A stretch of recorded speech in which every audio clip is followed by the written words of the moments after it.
On this day in Chaplain Corps history, 3 February 1943, we remember the 4 chaplains who died on the U.S.A.T. Dorchester when it was sunk by a German submarine. But before it sunk, these 4 chaplains were remembered for ministering to soldiers and sailors of all faiths, regardless of the faith that they held. When John Brinsfield was a Chaplain Corps historian at the schoolhouse of Fort Jackson, he wrote a short article about these 4 chaplains and what they did on the U.S.A.T. Dorchester. It was February 3rd, 1943, and the U.S. Army transport Dorchester was one of 3 ships in a convoy moving across the Atlantic from Newfoundland to an American base in Greenland. A converted luxury liner, the Dorchester was crowded to capacity, carrying 902 servicemen, merchant seamen, and civilian workers. It was only 150 miles from its destination when shortly after midnight an officer aboard the German submarine U.A.T spotted it. After identifying and targeting the ship, he gave orders to fire. The hit was decisive, striking the ship far below the waterline. The initial blast killed scores of men and seriously wounded many more. Others, stunned by the explosion, were groping in the darkness. Panic and chaos quickly set in. Men were screaming, others crying or frantically trying to get lifeboats off the ship. Through the pandemonium, 4 men spread out among the soldiers, calming the frightened, tending the wounded, and guiding the disoriented toward safety. They were 4 Army chaplains: Lieutenant George Fox, a Methodist minister; Lieutenant Alexander Goode, a Jewish rabbi; Lieutenant John Washington, a Roman Catholic priest; and Lieutenant Clark Poling, a Dutch Reformed minister. Quickly and quietly, the 4 chaplains worked to bring calm to the men. As soldiers began to find their way to the deck of the ship, many were still in their underwear, where they were confronted by the cold winds blowing down from the Arctic. Petty Officer John Mahoney, reeling from the cold, headed back towards his cabin. "Where are you going?"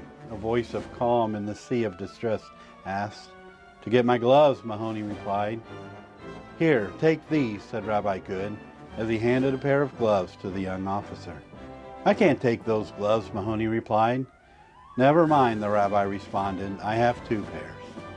It was only long after that Mahoney realized that the chaplain never intended to leave the ship. Once topside, the chaplains opened a storage locker and began distributing life jackets. It was then that Engineer Grady Clark witnessed an astonishing sight. When there were no more life jackets in the storage room, the chaplains simultaneously removed theirs and gave them to 4 frightened young men. When giving their life jackets, Rabbi Goode did not call out for a Jew.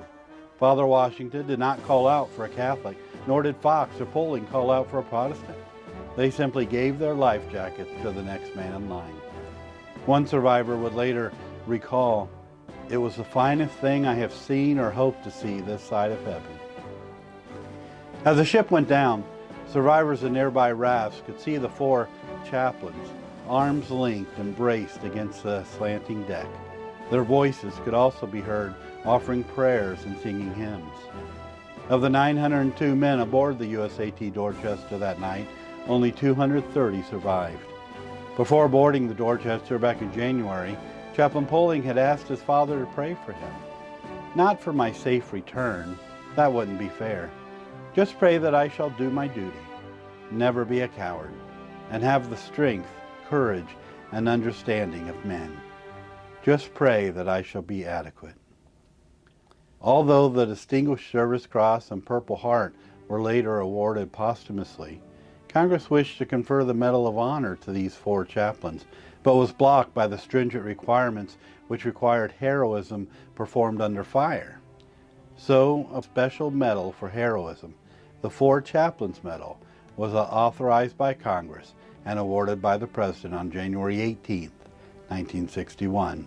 The 4 Chaplains Medal was never given before and will never be given again. So on this day in Chaplain Corps history, 3 February 1943, we remember these 4 chaplains: Washington, Goode, Fox, and Poling. We remember how even in the midst of death that they nurtured the living, cared for the wounded, and honored the dead. We remember how, regardless of their faith, they ministered freely, helping those who are in need. We remember these 4 chaplains as they give us a shining example of serving God and country. On this day in Chaplain Corps history, 3 February 1943. This is Darrell Densford for the Chaplain Goode.